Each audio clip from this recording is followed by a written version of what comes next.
चारों बहनें और अमायरा एक ही कमरे में सोई थी। सब अपने पुराने दिनों को याद कर रही थी। अमायरा को यूं तो लाइफ में अब तक किसी भी चीज की कमी नहीं थी, पर हाँ, जितना चैन सुकून आज महसूस कर रही थी, जो आज का माहौल था, वह इससे पहले शायद कभी नहीं हुआ होगा। और यह चारों बहनें यूं तो चार परिवार से आई थी, लेकिन साथ रहते रहते वह सब एक हो गई थी। सविता जी ने संस्कार ही ऐसे दिए थे कि मन में कभी कुछ आया ही नहीं। वे सब आपस में बातें कर रहे थे, अपने अपने बारे में बता रही थी, जिसे सुनकर अमायरा का दिल बहुत रो रहा था। अपने पिता के प्रति नफरत और बढ़ रही थी उसे। जब नहीं रहा गया तो उठकर लाइट ऑन किया और उन चारों के पास आई। एक बात पूछो तुम चारों से, एक बात नहीं 4 बात पूछो। नहीं नहीं, एक ही बात पूछनी है। अरे हाँ, पर हम तो 4 है ना, एक एक करके बात चारों से पूछोगे तो 4 बात हो जाएगी। सुनकर अमायरा भी मुस्कुरा दी। अच्छा बताओ, तुम चारों को मुझसे बहुत नफरत हो रही होगी ना? तुम सब तो मुझे पसंद नहीं करती होगी ना? क्यों, तुम्हें ऐसा क्यों लग रहा है? क्योंकि मेरे पापा ने ही तो तुम्हारी किडनैपिंग करवाई थी, बेच रहे थे। अगर सविता आंटी नहीं होती तो पता नहीं क्या हो जाता तुम लोग के साथ, और ना जाने कितने मासूम लड़कियों के साथ हुआ होगा। सुनकर चारों के चेहरे पर गुस्सा और तनाव आ गया। खनक उठकर बैठ गई, जिसे देखकर माला भी उठकर बैठ गई। कहीं यह अमायरा को थप्पड़ ना लगा दे, इसलिए खनक का तमतमा हुआ चेहरा देखकर अब अमायरा भी चुप हो गई। हाँ, तुम्हें देखकर पहले हम चारों को तो बहुत गुस्सा आया। हम तो तुम्हें मारने और यहाँ से भगाने के भी प्लानिंग कर रहे थे, लेकिन जब तुम्हारे बारे में जाना और अदर का भाभी ने भी समझाया तो हम शांत हो गए। फिर हमें भी लगा कि जो गलतियां तुम हारे माँ बाप ने की, उसकी सजा हम तुम्हें क्यों दे, और जिसने जो किया उसने वह पा लिया। तुम्हारे माँ बाप ने हमारे माँ बाप और घर से अलग कर दिया, तो तुम भी अपने माँ बाप और अपने घर से अलग हो गई। उसने हमारे भगवान से भी बढ़कर माँ बाप सविता जी और देव बाबू को मारना चाहा, अलग करना चाहा, तो देखो वह दोनों बच गए और एक भी हो गए। लेकिन वे दोनों, एक तो मर गई और दूसरा जिंदा भी रहेंगे, तो मृत्यु से भी बदत सजा मिलेगी। हमारे अनुभव भैया को अनाथ करना चाहा, हम अनाथ को बेचना चाहा, तो आज तू भी अनाथ हो गई, हमारे जैसी हो गई। इंसान का तो पता नहीं, लेकिन भगवान हिसाब के बड़े पक्के होते हैं। हमने देख लिया आज, फिर जो बात बीत गई अब हम याद कर और दुखी नहीं होना चाहते। वह तो हम किस्मत के धनी थे जो हमें सविता माँ का साथ मिला और फिर इतना अच्छा जीवन भी नसीब हुआ। अमायरा चुपचाप बैठी सुन रही थी और अब उसके कानों में खनक की बातें गूंजने लगी। अब उसे अपने पेरेंट्स से घिन होने लगी थी। अमायरा, बुरा मत मान यार, दुखी मत हो। तुमने पूछा तो हमने बता दिया, हमारा इरादा तुम्हें दुखी करने का नहीं था। और छोड़ना इन सब बातों को, जिसने जो किया उसका फल मिला। हमें तुमसे कोई प्रॉब्लम नहीं है, चलो तुम भी हमें ज्वाइन कर लो, हम 4 से 5 हो जाएंगे। सुनकर भी अमायरा नहीं उठी तो खनक उठकर उसकी बाह पकड़ खींचते हुए कहा, हम सभी ना कल भैया भाभी के लिए सरप्राइज प्लान कर रहे हैं, तुम भी हमें ज्वाइन करो ना और हमारी मदद भी करो। अमायरा ने मुस्कुराते हुए कहा, हाँ ठीक है, पर क्या सरप्राइज है? उसने धीरे से कान में कुछ कहा तो अमायरा ने मुस्कुराते हुए हाई फाई दिया। हाँ बहुत सही है तुम्हारा प्लान। फिर कुछ देर तक बातें की, मजाक किया और फिर सो गए। बाकी सब तो सो गए, लेकिन खनक और अमायरा दोनों ही जगी थी। तो खनक धीरे से उठकर अमायरा के पास आई और उसे धीरे से एक धौल जमाते हुए कहा, क्यों रे, तुम्हें नींद नहीं आ रही है? राजन की याद आ रही है? उसे बुला दूं? मुझे तो नहीं याद आ रही। अगर तुम्हें अनुज की याद आ रही है तो बुला देती हूँ, अभी कॉल करती हूँ। तुम्हें मेहनत करने की जरूरत नहीं, अगर ऐसा महसूस होगा तुम खुद बुला लूंगी। देखो अभी उसी से चैट कर रही थी, चल तू अपना चैट कंटिन्यू रख और हमें भी सोने दे। तो खनक ने भी फोन रखा, फिर दोनों करवट बदलकर सो गई। अमायरा मन ही मन सोच रही थी, बड़ी खुशनसीब है आद्रिका, भगवान करे उसे सबका प्यार मिले जितना वह तरसी है। उसे कई गुना मिले प्रभु उसकी झूली खुशियों से भर देना। कमरे में अनुभव कमरे आया और अपना ब्लैंकेट छोड़कर उसी के ब्लैंकेट में सो गया, पर जब सोने में कंफर्टेबल फील नहीं हुआ तो उठा और अपना शर्ट रिमूव कर लिया। फिर अदरका के बेहद करीब जाकर उसे पीछे से अपनी बाहों में भर लिया। आद्रिका की पीठ अब उसके सीने से लगी थी। वह गहरी नींद में सो रही थी तो उसे कुछ पता नहीं चला और वह अभी भी गहरी नींद में सोई ही रही। जब कोई हलचल नहीं हुआ तो अनुभव ने उसे अपनी तरफ घुमाया और उसका सिर उठाकर अपनी बाह पर रख लिया और दूसरी बाह से घेरा बना लिया। अब अदरका के होठ अनुभव के चिस्ट को छू रही थी और उसकी गर्म सांसें अनुभव के सीने से टकरा रही थी, जो उसके दिल में हलचल मचा रही थी। वही अनुभव की करीबी और उसे उठते मर्दाना परफ्यूम की खुशबू से अदरका भी मदहोश सी हो रही थी। वह खुद को कंट्रोल करने की कोशिश में लगी हुई थी। कुछ देर तक तो कर लिया, पर जब नहीं रहा गया तब जोर से खिलखिलाकर हंस पड़े। अनुभव चौंक गया, कहीं नींद में तो नहीं हंस रही? अदूदू, क्या हुआ बच्चा, क्यों इतना जोर से हंस रही हो? क्या देखा सपने में? तब रिका ने आंखें खोलकर उसे देखते हुए जोर से हंसने लगी। शैतान लड़की, तुम जाग रही थी? उसने हाँ में सिर हिला दिया। तो फिर सोने की नौटंकी क्यों? बस यूं ही तुम्हें पता ना चले कि मैं जगी हूँ इसलिए। अच्छा बताओ, इतनी रात तक क्यों जगी थी? इसी बात पर ना तुम्हारे मुंह पर एक मुक्का मारने का जी कर रहा है? अरे देर रात तक एक नई नवेली दुल्हन अपने पति का इंतजार क्यों करती है? बोलते हुए अब अदरका को गुस्सा आ जाता है। तुम बताओ, कहाँ थे अब तक, किसके साथ? वही राजन और अनुभव ना? अरे उस दोनों के अलावा कभी मेरे साथ भी टाइम स्पेंड करो। या तुम क्या बोल रही हो? सही बोल रही हूँ। और इस तरह से वह दोनों तुम्हें हक कर रहा था कि उसे देखकर तो मुझे तुम पर थोड़ा डाउट भी होता है कहीं तुम। अनुभव हंस पड़ा और सिर हिलाते हुए कहा, तुम्हारे छोटे से दिमाग में क्या उटपटांग बातें आती रहती है? इतनी छोटी सी तो, और गुस्सा तो हमेशा नाक पर रहता है। लुक हु इज टॉकिंग, खुद को नहीं देखते हैं?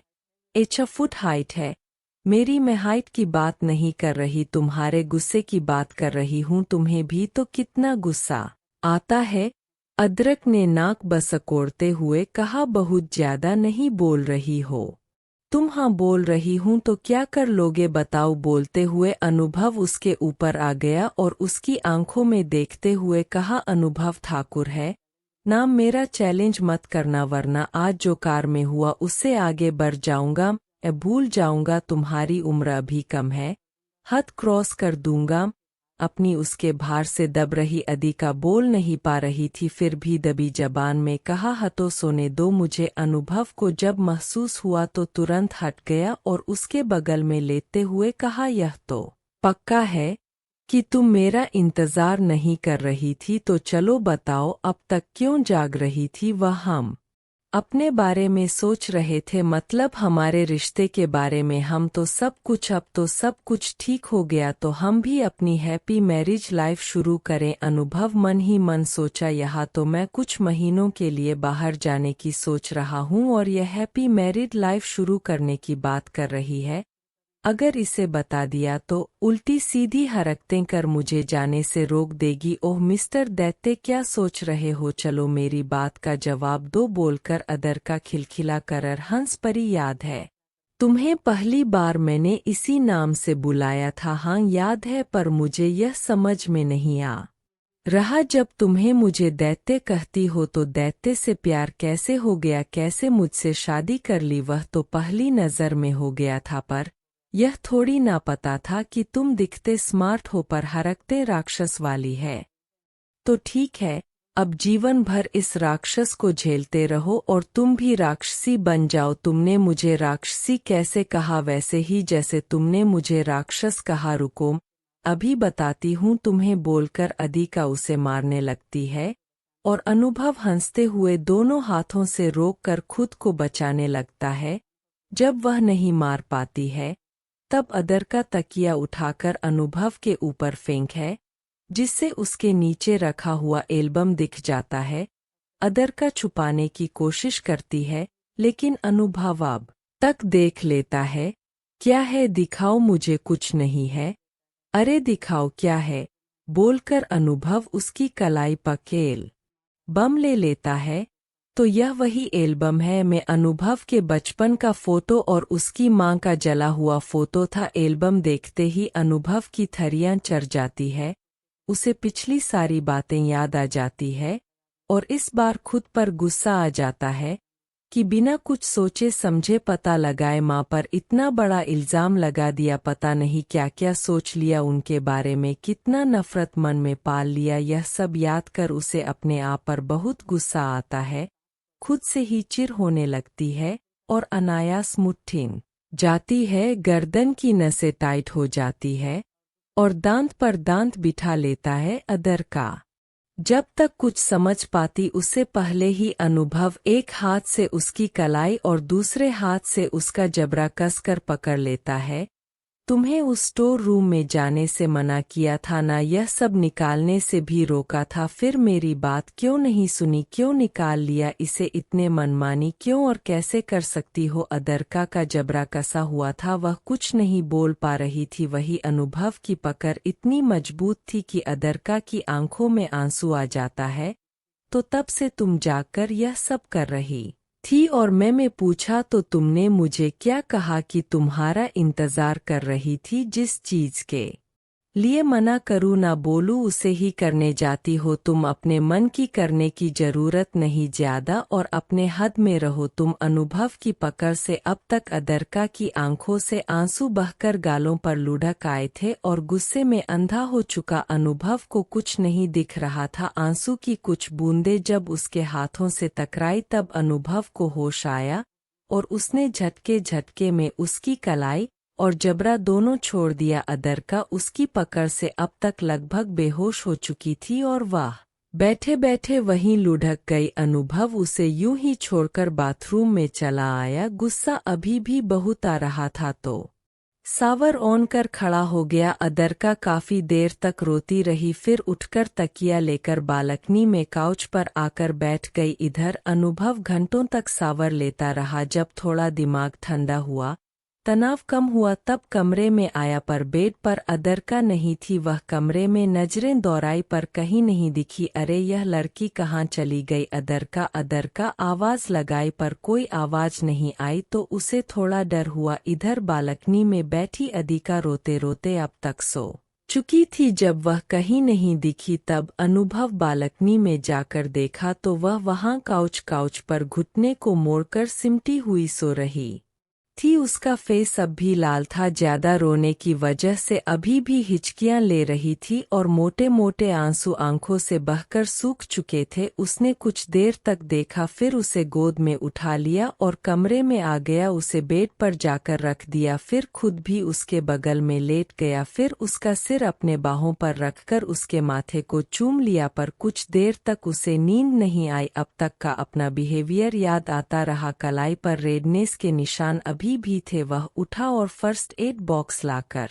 ऑइंटमेंट लगा दिया। अदिका नींद में ही चहक उठी। अनुभव तुरंत उसकी कलाई छोड़ दी और सर को सहलाने लगा। कितना दर्द हो रहा होगा, नहीं मुझे यहाँ से जाना होगा, अपने गुस्से को कंट्रोल में रखना होगा, मन ही मन बोलकर वह अपनी आंखें बंद कर ली और कुछ देर में वह भी गहरी नींद में सो गया। अगली सुबह अदरका उठी तो याद आया कि रात में तो वह बालकनी में कच पर सोई थी, फिर यहाँ कैसे आ गई। शायद अनुभव लेकर आया होगा, पर वह है कहाँ। अनुभव उससे पहले उठकर बाहर निकल चुका था। अदरका उठकर बैठी और चारों तरफ नजर दौड़ा कर अनुभव को ढूंढने लगी, पर जब वह कहीं नहीं दिखा तो अदरका को थोड़ी परेशानी हो गई कि क्या हुआ, कहाँ गया, कहीं वह अभी भी गुस्से में तो नहीं है। वह कमरे से बाहर निकलने लगी, लेकिन अपनी ड्रेस पर नजर गया तो झटपट जाकर फ्रेश हुई और बाहर निकली तो चारों बहनों के साथ अमायरा भी देखकर चिढ़ाने लगी। तो अदरका ने सबको गुड मॉर्निंग कहा, पर जवाब में एक बार फिर सब मिलकर उसे चिढ़ाने लग। 9 बज गए, सबने नाश्ता कर लिया और अभी आपका गुड मॉर्निंग हुआ है। भाभी तभी खनक पास आकर बोलती है, लगता है मेरे भैया ने आपको ज्यादा परेशान कर दिया, यह तुम्हें कैसे पता आपके चेहरे की रंगत और कलाई पर निशान भी दिख रहे हैं। अब उसकी नज़र कलाई पर गई जिस पर हल्की सी रेडनेस अभी भी थी। उसे रात की सारी बातें याद आ गई। उसने कहा, हाँ तुम्हारा भाई है ना, हमारी लड़ाई हो गई थी रात में। तो उसने कसकर इतनी जोर से पकड़ लिया कि देखो अब तक लाल है। उसने तो सीधे सीधे बोल दिया, पर सबने मजाक में ले लिया। खनक और अमायरा के होने से मारती हुए बोली, समझ गई, सब समझ गई, प्यार वाली लड़ाई हुई होगी। अदरका को अब याद आया उसने क्या बोला और सबने क्या मतलब निकाला। वह थोड़ी शर्मा कर अपने कमरे की तरफ मुड़ गई। अरे भाभी, इतना शर्माने की जरूरत नहीं, आइए चाय नाश्ता बन गया है, कर लीजिए। हाँ भाभी आइए, आज नाश्ता मैंने और दिया ने बनाए है, खाकर देखिए ना कैसा बना है। माला और दिया ने कहा तो अदरका आकर डाइनिंग टेबल पर बैठ गई, पर उसकी नजरें अभी भी अनुभव को ढूंढ रही थी। यह देखकर सविता जी ने कहा, बेटा तुम्हारी नज़र जिसे ढूंढ रही है ना, वह कुछ काम से बाहर गया है, शाम तक लौटेगा। अनुभव सुबह उठकर चला गया था। रात वाली बात याद कर उसे उद पर बेहद गुस्सा के साथ शर्मिंदगी भी महसूस हो रही थी। इतना हाइपर होने की जरूरत नहीं थी, आराम से भी बात कर सकता था। बेवजह उसे कितना चोट पहुंच गया मेरे बारे में, उसके मन में ना जाने क्या इमेज बनेगा। इसी सब की वजह से मन में हलचल मची थी और वह फिलहाल अदरका के सामने नहीं आना चाह रहा था। काफी कोशिश करने के बाद भी जब दिमाग शांत नहीं हुआ, तब वह कुछ काम का बहाना कर अपना दिमाग शांत रखने के लिए बाहर निकल गया। इधर चारों बहनों ने अदरका को अमायरा के साथ शॉपिंग करने के बहाने मार्केट भेज दिया और चारों बहनें मिलकर अदरका के कमरे में आ गई। गहरी शाम को जब मार्केट से लौटी आद्रिका तो अपने कमरे में जाने लगी तो सबने बहाने से रोक लिया। अरे भाभी आओ, हमसे बातचीत करो ना, और अब खाना खाकर ही कमरे में जाइएगा। अदरका मान गई और सबके साथ बैठ गई। कुछ देर बाद डिनर भी कर लिया, पर अनुभव अब तक नहीं आया। तब खनक ने कहा, भाभी मेरे कमरे में चलो, वहाँ हम अंताक्षरी खेलते हैं। अभी तो भाई भी नहीं आए हैं, तो कमरे में जाकर क्या करोगी। अदरका को सबकी बात सही लगी और वह सबके साथ उसके कमरे में चली गई। अब काफी रात हो गई थी, अनुभव भी चुका था, लेकिन वह बाहर ही था, जानबूझकर अंदर नहीं आया ताकि अदरका सो जाए तब वह कमरे में जाए। काफी रात होने के बाद जब सब अपने कमरे में जाने लगे, तब देव बाबू ने कहा, अनुभव बहुत देर हो गई है, अपने कमरे में जाओ, आराम करो। तब अनुभव अपने कमरे की तरफ बढ़ गया। यह देखकर चारों बहनों ने कहा, भाई भाभी इधर ही है, आप भाभी को साथ में लेकर जाओ। अनुभव ने बिना कुछ बोले उसकी तरफ देखा तो अदरका भी बिना उसकी तरफ देखे चुपचाप साथ में चल दी और आगे बढ़कर दोनों ने एक साथ दरवाज़ा खोला तो अंदर का नज़ारा देखकर दोनों चौंक गए और एक दूसरे की तरफ देखने लगे। अंदर कमरा फर्स्ट नाइट के जैसे डेकोरेटेड था। दोस्तों, कहानी आगे जारी रहेगी। प्लीज तब तक अपना साथ बनाए रखें और चैनल को सब्सक्राइब कर मुझे जरूर सपोर्ट करें। कहानी का अंतिम भाग मैं बहुत जल्द प्रकाशित करूंगी। धन्यवाद।